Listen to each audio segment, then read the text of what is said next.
ఇది చేస్తున్న ప్రతి ఒక్క పోలింగ్ అధికారికి దాని పర్యవసనం ఉంటుంది. మీరు ఎంత సీనియర్ అయినా ఎంత జూనియర్ అయినా సంబంధం లేదు.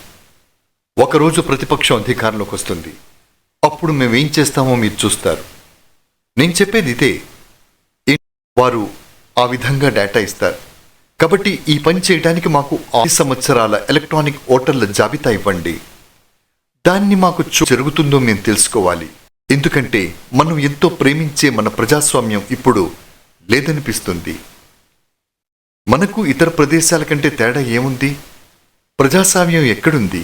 అది పోయింది. ఇది నిజమైతే వర్గంలో ప్రజల ఎన్నిక దొంగిలించబడింది. ఇది చాలా చాలా చాలా చాలా నియోజకవర్గాల్లో జరిగిందని మేము నమ్ముతున్నాం. ఇప్పుడు ఎన్నికల సంఘం మాకు ఆ సమాచారం ఇవ్వాలి. భారత ప్రజలకు ఆ సమాచారం ఇవ్వాలి. ఎందుకంటే